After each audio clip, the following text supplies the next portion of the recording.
Hi guys, welcome to Cosmopolitans with Lauren. I know it's been like two weeks since I saw you last, and the reason I'm taking a couple of weeks between each show now is because I want to have spectacular guests on, like spectacular. You know, my last guest was spectacular, but I've even upped a notch, and I'm so excited. Like, this is like a huge idol of mine. Ooh, I just hit the microphone, sorry. Huge idol of mine, and as my show always goes, I'll let my guests introduce themselves. Hi, I'm Eila, Mell. Okay, and she's huge. Eila is like the it girl of fashion. If you ever go to any of her Instagram pages or Facebook pages or Twitters or anything like that, you'll see where she's interviewing, and she is in the midst of the fashion world, which we're in New York, so like everybody's into fashion. And she has written, she's an author too, along with being the it girl, I call her.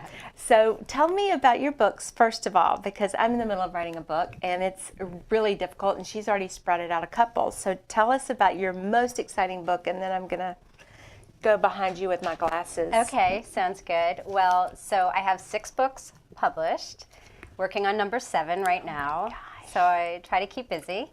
And I'm not sure I could pick which one is the most exciting, but there are 2 that I guess really stand out to me. They're behind me over there. So New York Fashion Week was my first book about the fashion industry, and it was such a labor of love. I was so happy to be able to do that, and I'm still so proud of it. And I think it's a beautiful book. It is a beautiful book. I was just about, quote unquote, I was about to say it's a beautiful book. Oh, thank you. Yeah, the publisher was fantastic. So it was just a wonderful experience all around. And then I wrote the official book for Project Runway. I worked with the show on that, and that's special to me too. You men that are out there, the Heidi Klum.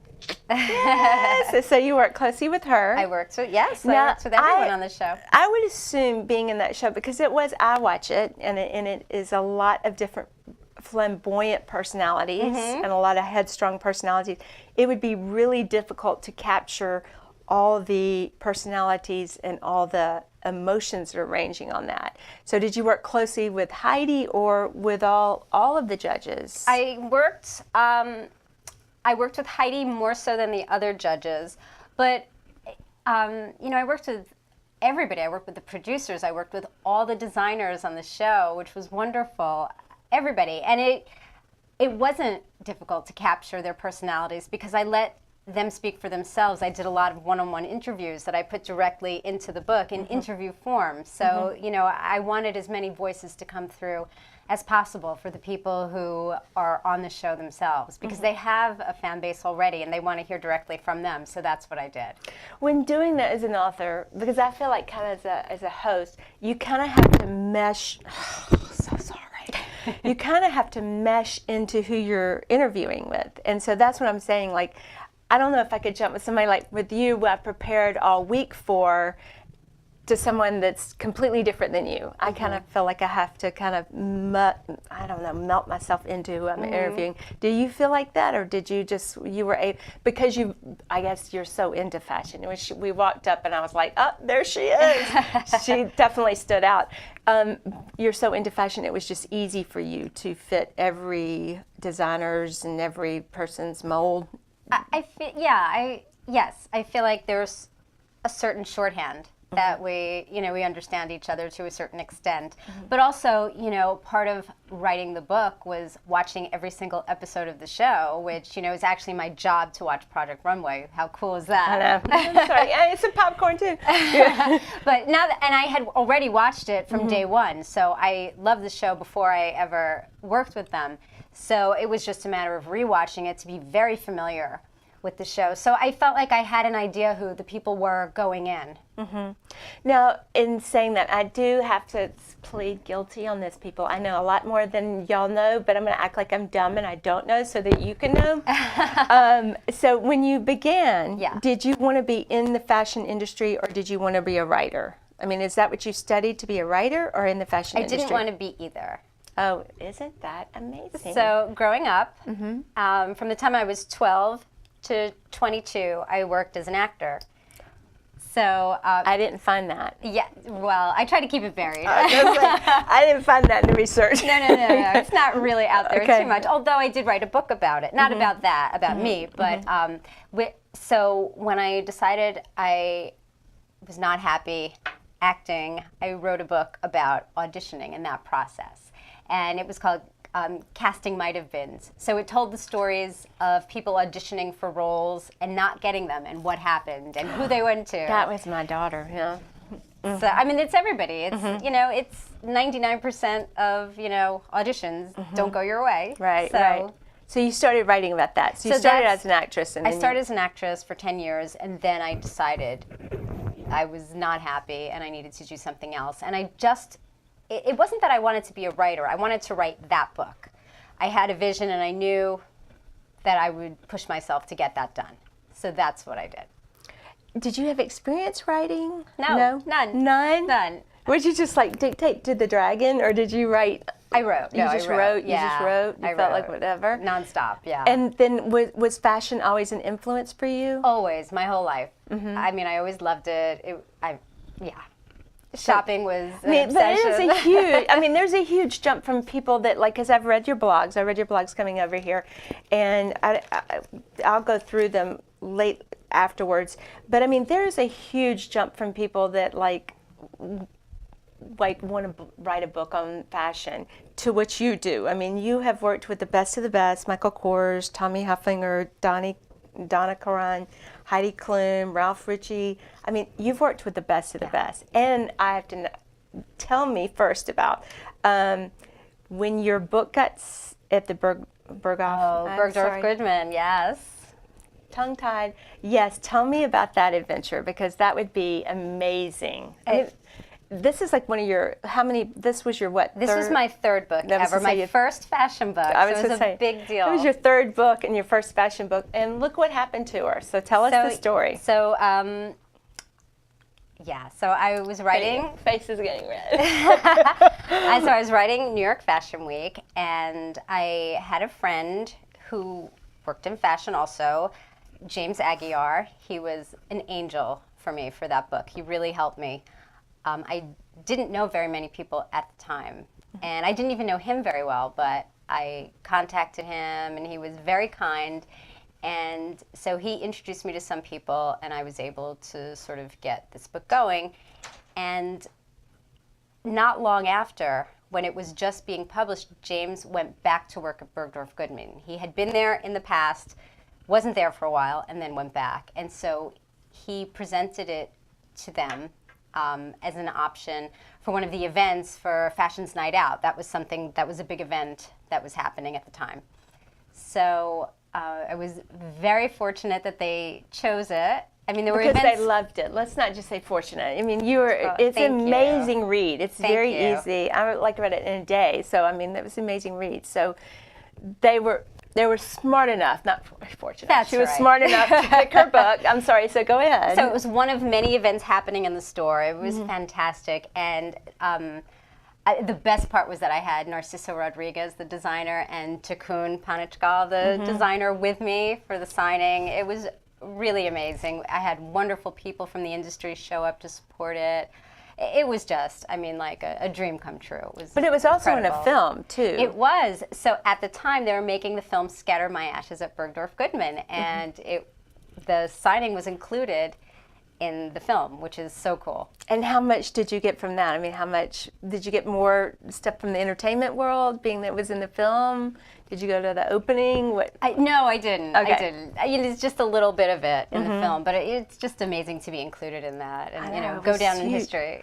Going on in history. And so you've been tapped to be kind of the fashion go-to guru. And she also wrote a book about how to dress when you don't have a great budget. Yes. That would be me. Yeah. 2 kids in college. That's most people, though. I know, it really is. Because you really have to make a decision. And I've recently really, when my kids went off to college, had to, and then I moved here to the north. Y'all are so expensive. That I really had to readjust my shopping, the way I used to shop, and this, that, and the other. And you wrote a great guide to that. Thank you. Yeah, where did you get the idea for that? I think that is the best thing ever. Well, that's a lifetime of experience of shopping, you know. That I'm very well versed in. You know, it's all aspects of shopping. It's called How to Win at Shopping. And so it is working with the budget, but it's also tricks that the store plays on you. You know, stuff like don't look for bargains in the carpeted areas of stores because they put the carpet there to slow you down. So especially moms with baby strollers, you know, you can't really navigate that so easily. So it's just little things like that. When you go into a store, people tend to go to the right, so the higher price stuff is going to be on the right side of the store. The sales racks are intentionally messy sometimes. There's just different, and not that the stores are doing anything wrong, but if you know that going in, you'll have a better strategy. And you don't think about that because I'll be honest, like my family grew up, and I see the reflections. I've lost my contacts today, people. I'm very open. But my family grew up, we were the first largest department store in the South. And it was the first store, and actually my great-grandfather came from New York. We had none of that stuff. I mean, it was just plain plastic. We had no carpeting, no nothing, but it was huge. And I was interested in reading that because, you know, I guess when they opened the store back then, we didn't have any idea of the concepts of what made you shop, what didn't. I mean, it was really, but I've worked in retail my whole life, and I am a personal shopper, and I realized after you said that, it's being a personal shopper, I didn't realize, I was like, oh, wow, maybe.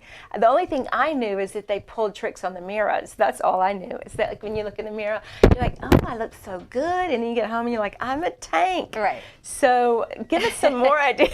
I'm like, I've done that. You know, you make those split-minute purchases. So what else could you give us about stuff like that? Because now that we're kind of in an era where people are trying to save money, especially if we're people in New York, because this is really predominant in New York, but we have a lot of international people, you know, staying tuned. So what would you say about, what do you feel like shopping internationally for people that want to stay in the New York style fashion? Should they go online, or should they stick at home base going there? Well, I am a big proponent of going to the store. I know it's not as popular, but I mean, for me, there's no substitute for trying something on.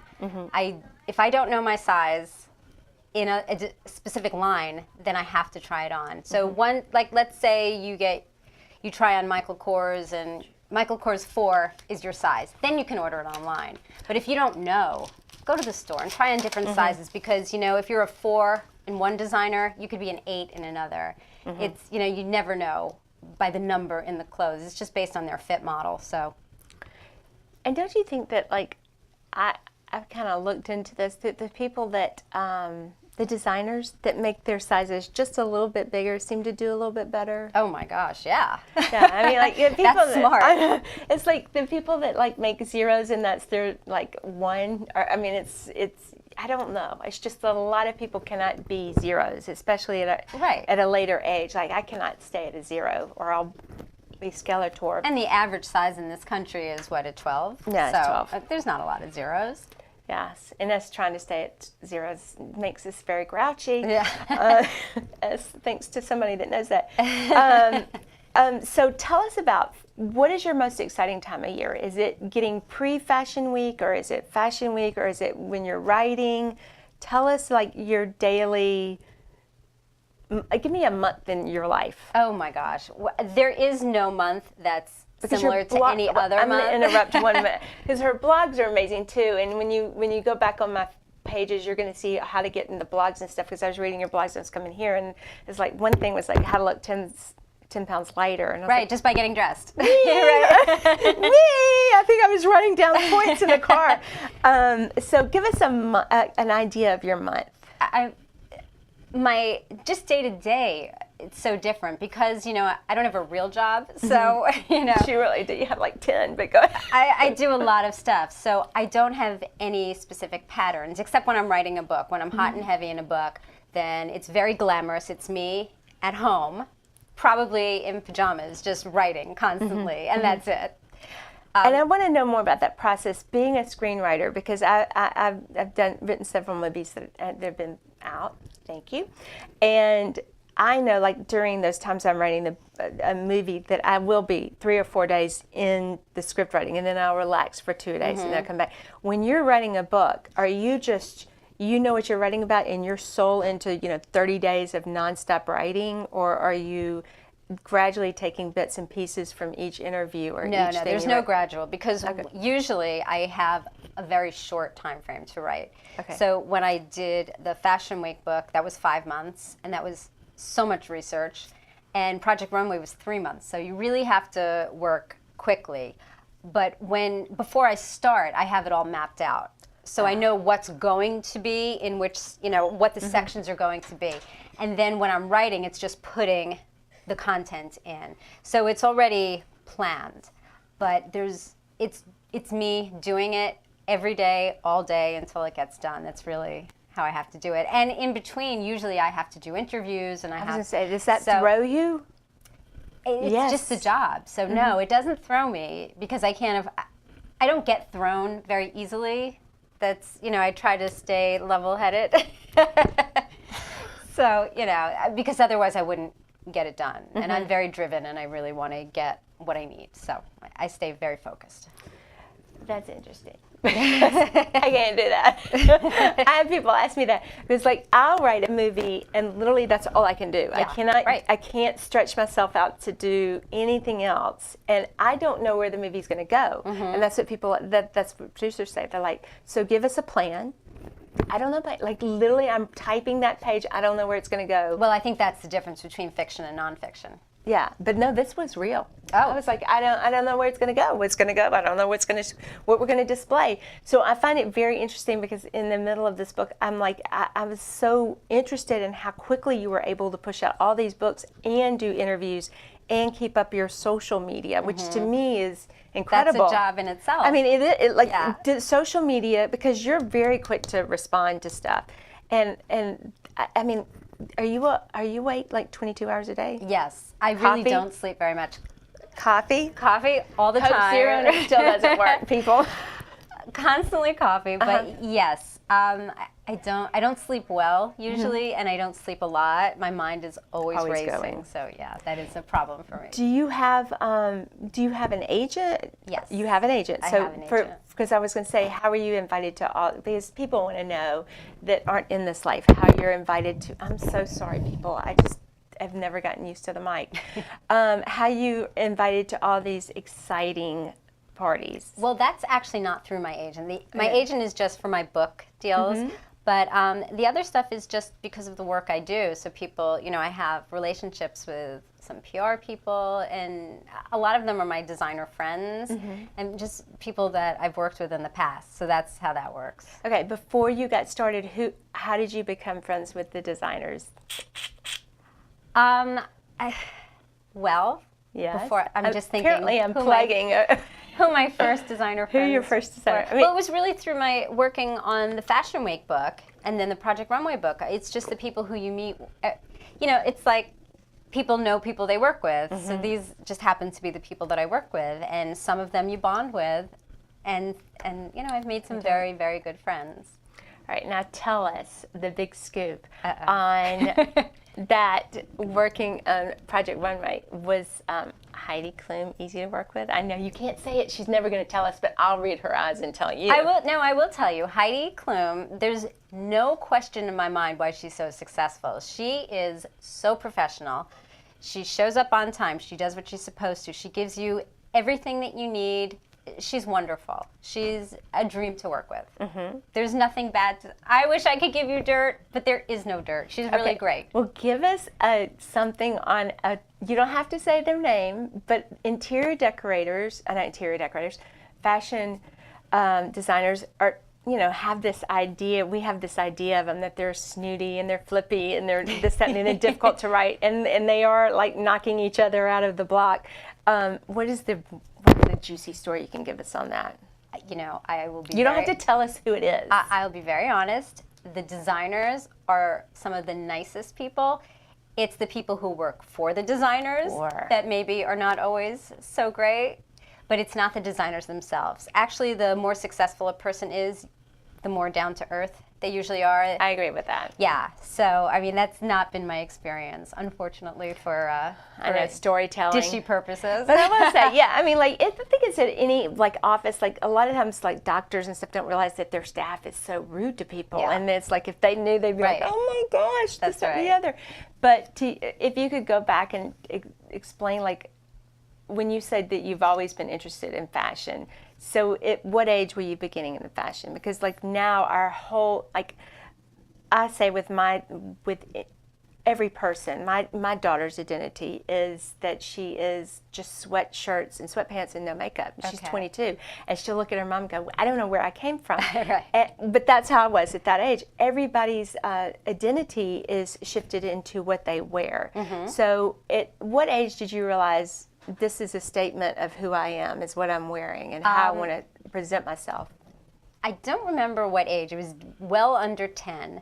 I was watching some old rerun of I Love Lucy, and they went to Paris, and Lucy and Ethel, all they wanted was these couture dresses. I remember And that was like, I want that too. And that just sort of opened my eyes and made me realize, wow, you know, this is incredible. And that was really the start. And then as a teenager, I'm telling you, I went shopping every single weekend. But I wasn't a mall kid. I went on 8th Street in the Village, the West Village, and I would just go down 8th Street and go to hit all the shops, and then go to Broadway and go to all the vintage shops there. Oh, yeah, that's it. It's amazing. And I actually worked at the Antique Boutique on Broadway, you know, years ago. You did? I did. Oh, that was fun. It was so much fun. Because I love, like, if I went back to the South and I said I shopped at a secondhand store, they'd be like, oh my God, what are you? And Right. I love my secondhand stores. I mean, I thoroughly love, and there's a thrift store in Long Island that has, like, the most amazing clothes. Really? And I was like, I'll have I to find think out about them. I know, it's like, I need to start my own store up. Because I do feel like fashion is a way, and it is so telling, especially in this time and day and age. Is you know, one of my many jobs has been as a teacher, and I've taught at schools, and it was amazing how what children wore really grouped them into what. Even if they didn't want to be grouped, you know, if they, like, you know, in the South, if you're going to wear black, you know, and black whatever, you're going to be grouped in this totally different thing. Even though to me they were dressing very in vogue, they saw it as Alternative. yeah, like you're a punk rocker or something, like Right. whatever. So it is an expression of who you are and how you're feeling at that moment, and I guess it's such a young age. Kids that have a idea of who they want to be, that's how they're going to express it. If they can't, you know, virtually, verbally tell the school, I want to be this, that, and the other, they dress the part At that age, you don't have many outlets. And so I found that it's interesting to watch the high school kids and the junior high that don't have the verbiage to say, you know, I want to go to New York and be in fashion, so they're going to dress the part. Yeah. So what would you say to, because you're so successful. All right, first of all, how many books have you had? You've had six yeah. books. So name the 6 books, because I have them here, but I lost my contacts and I have his glasses on. Okay. So there was Casting Might Have Beens. Then there was Mickey Rooney as Archie Bunker. And that was, again, in the casting sort of thing. That was just based on television. The first one was movies. Then I did New York Fashion Week. Then Project Runway. Then How to Win at Shopping. love that one. And The Art of Fashion, which is a beautiful fashion Yes, journal. I just was looking at that. Now tell us about The Art of Fashion, because I just pulled that one up right when we were driving in. Is it like a journal of you? It's sort of a hybrid of a journal and a regular book, which I love. It was the publisher's idea. It was his brainchild. And actually, I mean, I can't believe that he asked me to do this, but it was the first book I edited as well as wrote, which was amazing. I was like, so, and you didn't study English or writing anything in school? No. You're just really Hopefully smart. it doesn't show. It's really smart. Thank you. So I did that, and we hired a wonderful illustrator Her name's Tracy Turnbull, and she did these beautiful drawings, and I'm so proud of that book. It's really, really wonderful. So now that you're so successful as an author, does your publishing company come to you and say, look, we want you to write a book for us? Or do you go to them and say, I want to write a book? I mean, it happens both ways.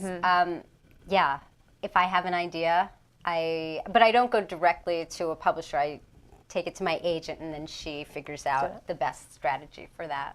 And what is your favorite thing to do? Is it writing, or is it going to interviews? I mean, I would think that, gosh, you've got the best of both worlds. You get to go to fashion shows, you get to do interviews, and then you get to write.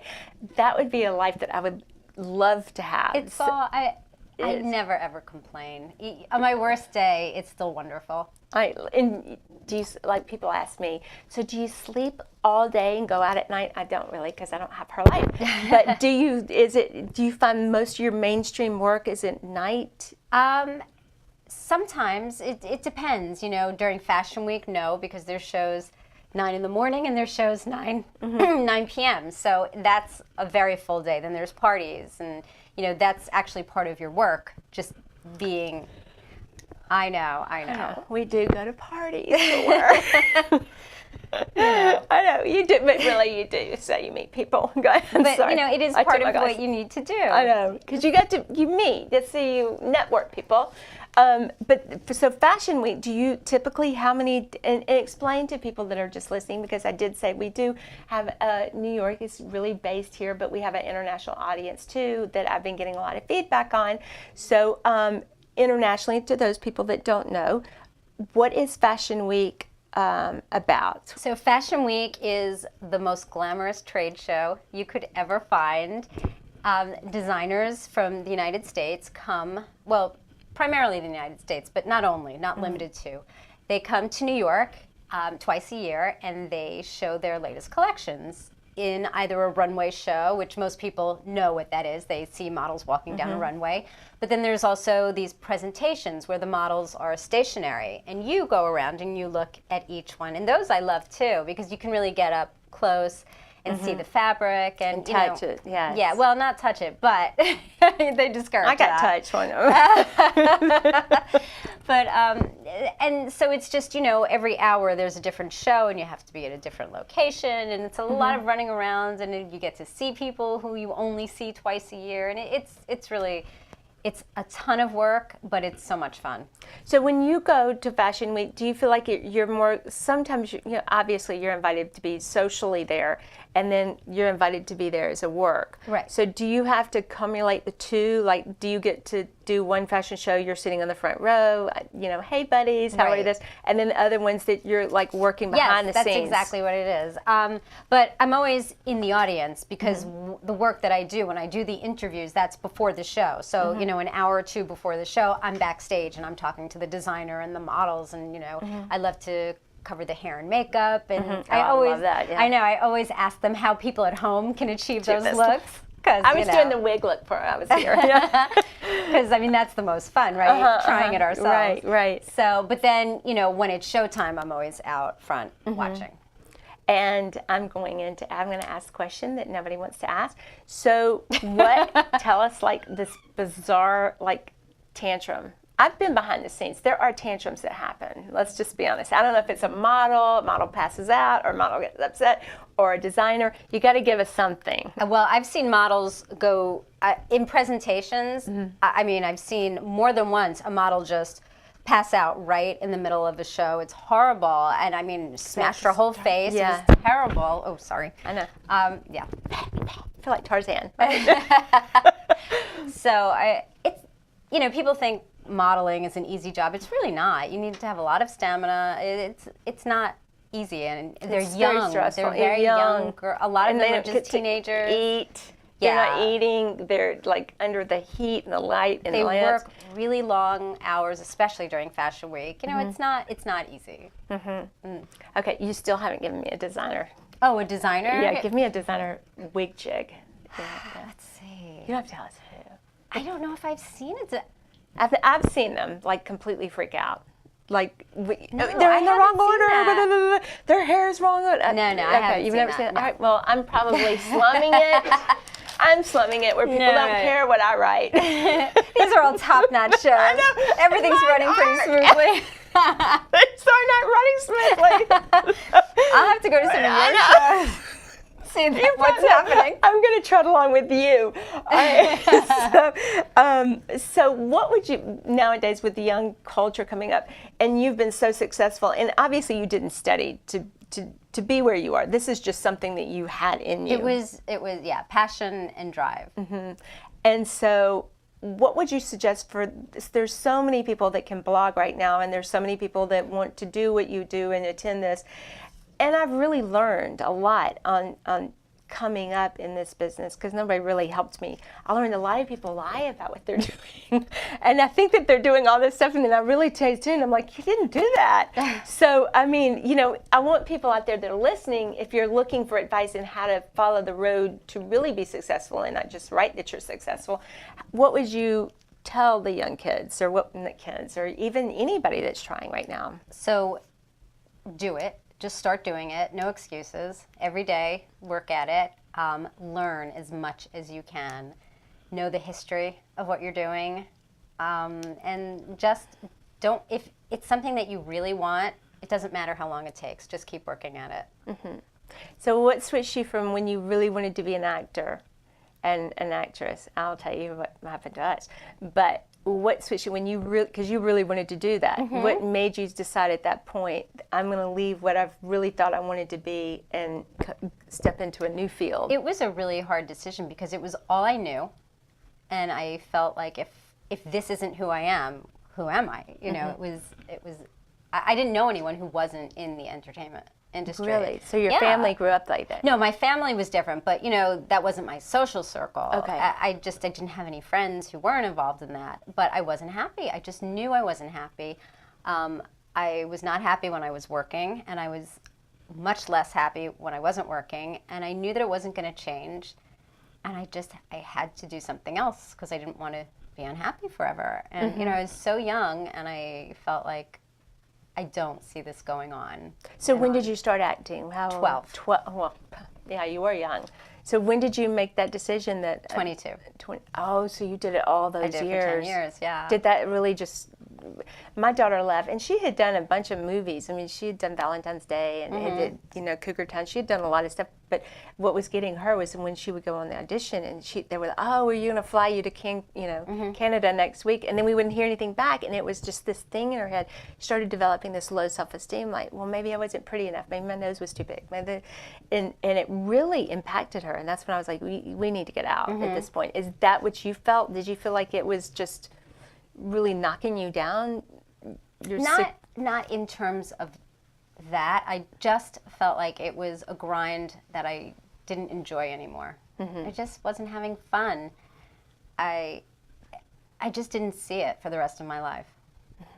Do you see people now that you're around and you look at them and you can tell that they've got that kind of spark to be where you are, or that you can see they're trying but they're not going to be there? It's like almost like an agent. I mean, when you're successful as you are, I mean, you obviously can see things in different people. I like that you keep saying that. That's really nice to hear. She is successful. She's successful. We'll have my blinking lights next time. But as successful as you are, do you see, like, I can look at people and go, wow, well, they really got something. They got the thing going, or that, I can't see, for meeting someone, I can't necessarily see if they're a good writer. That I don't know.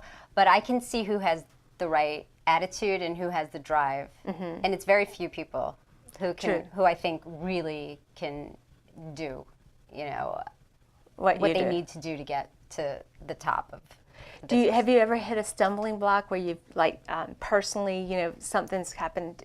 I'm really delving, aren't I? But sorry.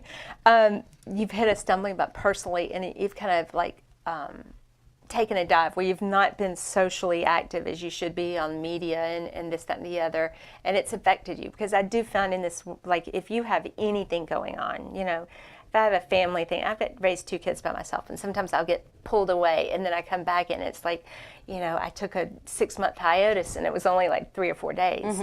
So, I mean, have you ever stumbled personally and you're not able to be as active on social media and found a fall, or are you able to keep up both ends of of your triangle? I mean, I work really hard to keep up both ends, but of course there are times when you just can't. You have personal things that really have to take center stage, and you can't do it. But I try to just jump back in, and it doesn't happen very often because I look at it as part of my job, and I have to do it, and and I like doing it. And being freelance, that's just the one thing for me. I'm so ADD. I kind of need like structure. With you, I'm not saying you are ADD, but I do kind of what you do, but it's really difficult for me because I'm not structured into like 8 to 5 job. With you, you don't really, you create your own hours. Yes. Or are you like up at 6 a.m. and you're doing social media for this amount of time and then you're moving on to this?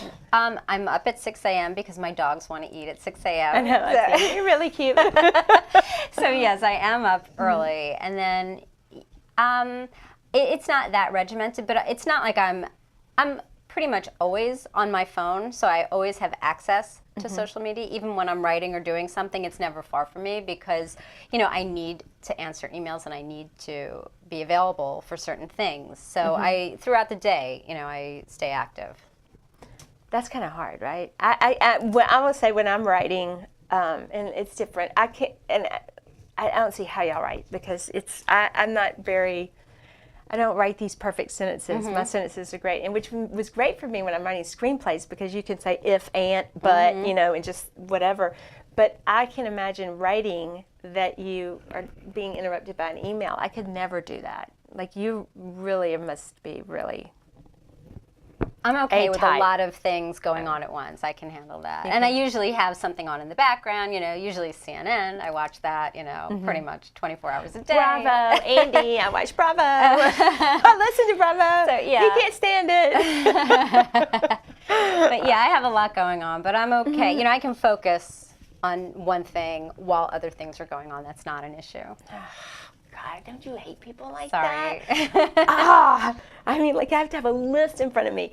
Do you have a project that first of all, do you have a project that you're working on right now that you're thinking about writing? Or I am working on a project. I can't really talk I know. about I knew it she was going to say that. as much as I would love to. All right, well, let me ask you this then. Have you ever thought you've kind of reached the pendulum in fashion? Have you ever thought about veering to a different arena? I haven't ruled out writing about entertainment again. I mean, that I always have ideas for that. I'd love to do a book on Broadway. That's sort of something that's always been in the back of my mind because I love Broadway so much. And I'm sure that I will at some point do that. But, for me, it's all related anyway. Fashion and entertainment are not so far apart.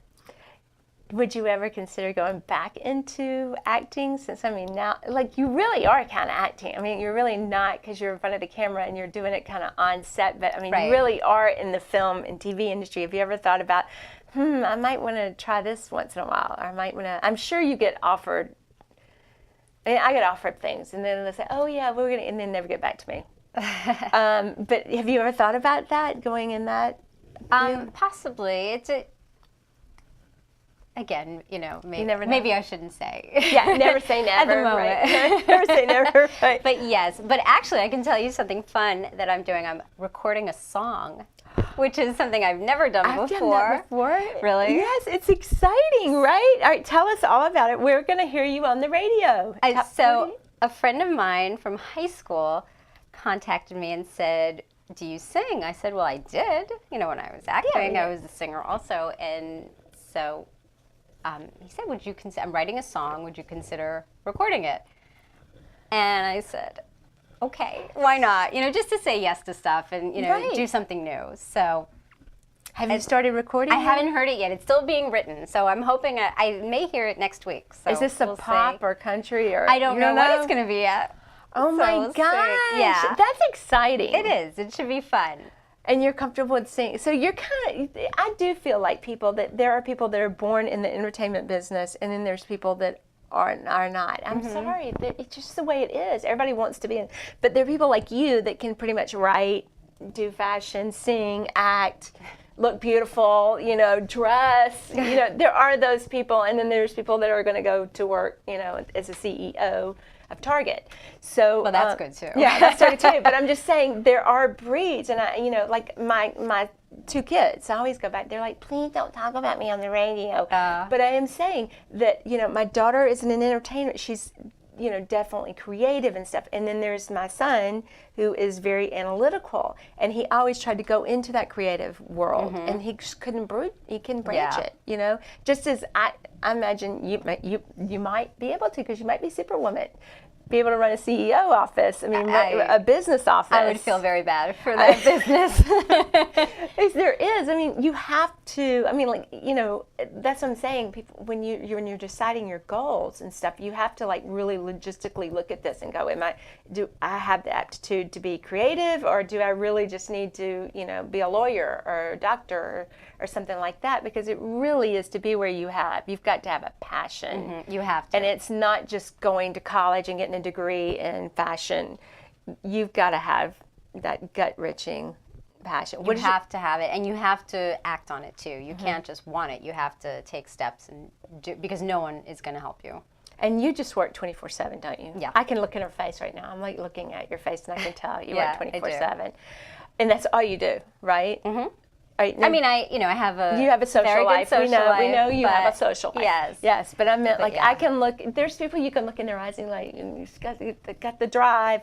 You have the drive. Now, did your family come in? Were they fashion, or were they just like my son over there in the other industry? No, not at all. I mean, but I have one aunt who used to work in the fashion industry in the 60s. But, I never saw her doing that. Once I was born, she was later out. on. She was out of it. Yeah, she's out of it. Yeah. So you're working on a song. You're working on a book. You're doing your interviews. Yes. What else is on the horizon for you that we see? What would be your ultimate job right now? If we could step back and you say you've covered all these things, what would be your plateau of where you would want to be, where you would want to reach? Your biggest interview or your biggest dream of what kind of book you want to write? Do people like you have those? I mean, or do you just do it? I'm so happy, and just really satisfied doing what I'm doing. I mean, I feel like I get to work. I get to do this stuff. And so, yeah, I mean, my ultimate goal right now is the book I'm working on next, because I'm so passionate about that. And I'm working with someone who I just think the world of. So, Are you going to tell us who you're working with? Can you? It's a very dear friend. I guess I can tell you. His name is Ty Hunter.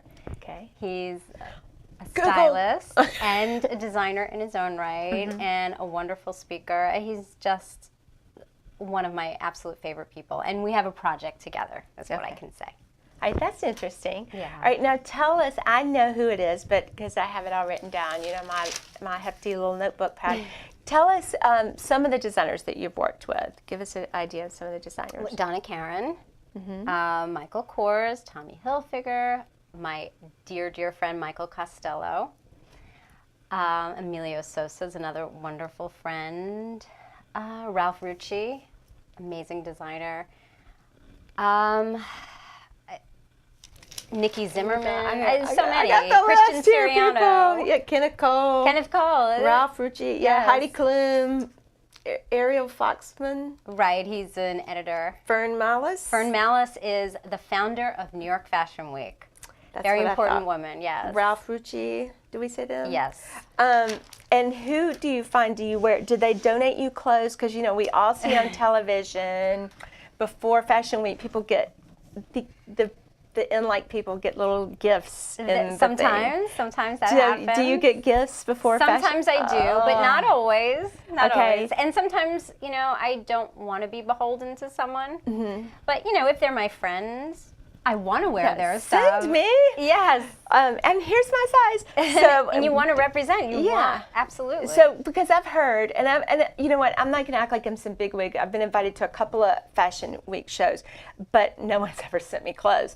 But do you feel like they send you clothes for that show that you have to wear clothes, or even if they don't send you clothes, if you're going to Fashion Week, if you're going to some designer, should you etiquette demanding that you wear their label or not? You know, it can go either way. A lot of people feel like they need to, but I don't like to do what most people do. So,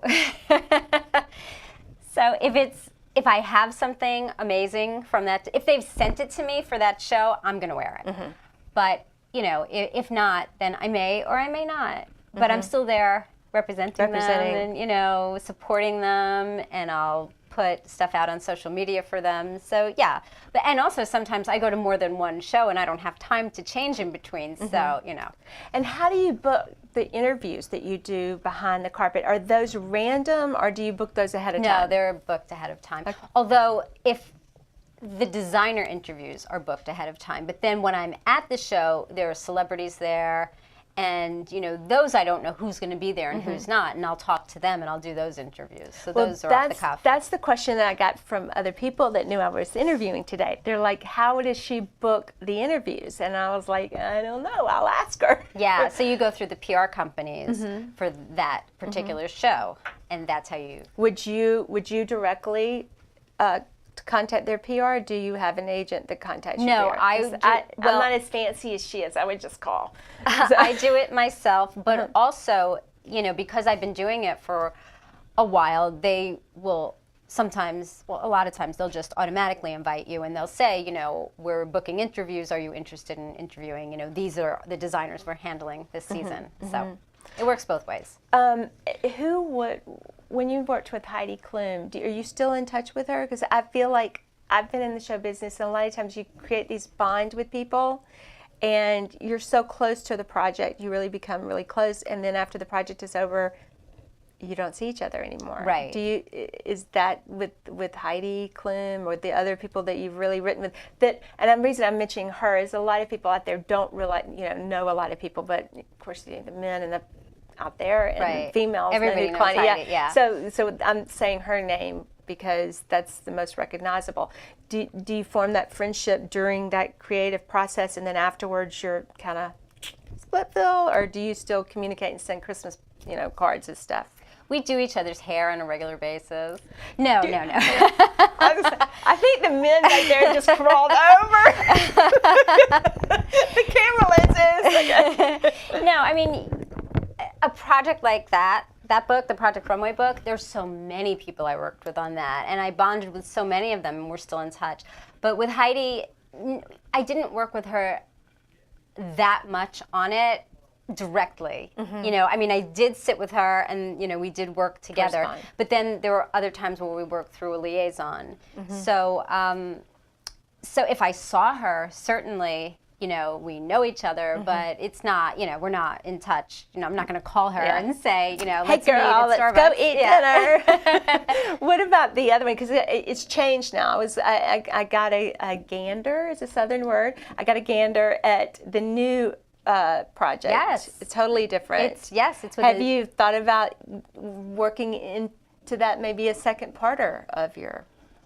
I would certainly be open to that, because I think it's very exciting what they've done. Yeah, the younger. I think it's great. Yeah, I love the new host, Carly Kloss is fantastic. See, I never knew her. She really came at a jump for me. I was like, who is that? Oh, she's one of the absolute top models. She's fantastic, and she's got a great personality. I mean, people don't realize that what Heidi do and what Carly is doing, it's really hard to do. And they just happen to be really good at it. But if you watch a lot of these shows, some of the hosts aren't that good, and they're just, their natural personalities really are well suited to this job. No, I agree, because I've been on the shows at times where people just do not talk, and you've got to flub it with them for a full hour, and you're just... Yeah. So, yeah, I mean, you can definitely tell people like that, their personalities are coming through. You're not going to give me a height list of things that you would want to do. Would you ever think about writing a book about your life and how to inspire people to be like where you are? I mean, like, you inspire me. Really? I'll be honest. In the beginning, I guess we socially met on social media. And yes, you definitely inspired me, because there would be times I'd be like, oh, and then you would send me something really nice or like something, and I'd be like, oh my gosh, it makes me feel so much better, because I really loved your books and I really admired you. So just those little bit of positive enforcement that I've always gotten from people that you really admire means such a difference. So I think your memoirs of like where you've been and how you could mentor people is like huge. Really, it never occurred to me that would be something people would want to read. Oh ever. yeah. Well, it's like 99% of us want to be you. Oh, but thank you. Okay. But is there anything else that I've like forgotten to ask that I haven't asked? Because I hate to flood my guests with questions. You know, sometimes they'll leave and they're like, well, I didn't get to say this and I didn't get to say that. And it always makes me feel bad. And with you, it's such an honor to have you on. I really wanted to make sure that we got out everything that you wanted to get out. I feel like we have. Well, you know, you've got to have something else. I don't know. I feel like I've been really honest here. Okay, well then I'm good. I have another question. Okay. When we walked up, obviously, you know, there's some people you just see and you're like, oh, that's her. And I knew, I didn't even have to see your face. I was like, that's her. Really? And your fashion goes without saying. I mean, I've seen you in your pictures. I've seen you in. Have you ever thought about a fashion line or designing anything in your fashion? I wish I had that artistic talent. I don't. I couldn't even make a sketch. So no. Really? Yeah. Do you typically like to wear fashion? Like, this is how I feel. I like to wear what I'm going to wear, and if people start wearing what I wear, I don't want to wear it anymore. Yeah, right. I've always been kind of like a year or so above what other people wear. Do you have like an image that you follow? Like my daughter would say she's like boho or whatever it is, bozo, I said. Don't kill me, sweetheart. But do you have an image that you kind of stick with, like chic, you know, whatever? What is it? And do you just wear what's comfortable or how you feel that day? No, well, I wish I wore what was comfortable. No. None of us do. I sacrifice some comfort, but that's okay. No, I wear what I feel good in, which is different from comfort. You know, it's just what I feel works for my body. Certain days, certain not. And the day's not a good day for me. Go ahead. I'm sorry. It's true. No, it's definitely true. As women, you know, our bodies fluctuate. Yeah. Depending on the time of the month, for sure. Yes, so, and injuries. Yeah, right. So, no, and I think everybody should just forget about trends and forget about what's, you know, hot right now. Just wear what feels like you. Wear what you love, what you feel good in. And I've written several blogs on that. It's like, really, you can try, if you're forcing yourself to be in the image of what you see on, you're never going to be comfortable.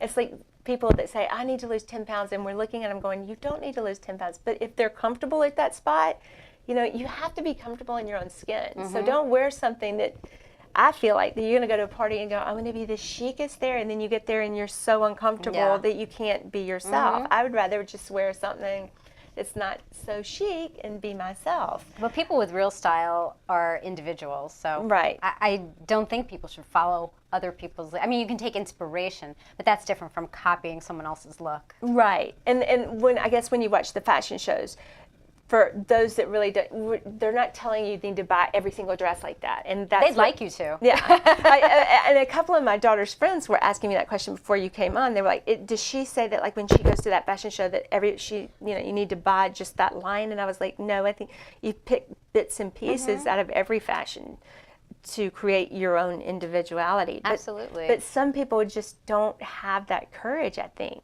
So they're going to have to have someone come in and dress them. And I've dressed, I mean, I do personal shopping for some people. They just don't have the courage to take that step to be independent. So they want to wear exactly what they saw in the magazine, even though you and I both know that's not going to look great on them. Right, because that's for someone else, you know, that everybody's body is different.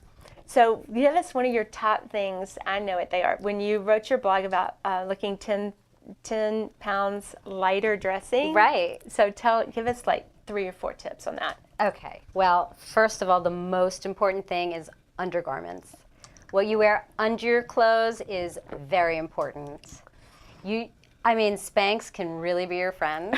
And I ripped those off at the gas station before we got I tried. They were so uncomfortable. I had to take them off at the gas station. I don't wear them a lot, but if I'm wearing, you know, like a slinky dress, absolutely, because I don't want any kind of lines. Underneath. So it's not even just to hold in certain things, but also just to give a smooth appearance. Look. Yeah, you don't want, you know, no panty lines. We don't want that. So, but also, you know, having everything where it should be. you know, That means lifted tucked and and taped. yeah. 2 minutes. Okay. Okay. Well, we're leaving it on tuck and tape because we only have 2 minutes, and that would be the perfect words: tuck and tape, Yes. people, and smooth yourself down. Yeah. We But like that. anyway, where can we? Where I'm going to put up on Facebook where to reach you. Do you have any websites that you want to throw out, or anywhere that anybody needs to go other than ones I have up? I mean, I have a lot of people that contact me on Instagram, and I guess that's the best place. And I really try to respond to everybody that gets in touch with me. Okay, so hit her up on Instagram, and I am going to put up all her, where you can get her books and all that. And I really want to thank you so much, because I mean, it's such a fun. I'm red faced and I'm kind of tongue tied. I wish I had a Cosmopolitans here to like get me undone. But it's been such a pleasure. I've been looking forward to this interview for almost a year, and I wanted to come on. I wanted to come on a television show before I had her on, because I didn't want to have her on radio. She's too pretty for radio, right? So I just wanted to thank you so much This for was being so much with fun. She's so cute in person too. If I didn't like you so much, I wouldn't like you.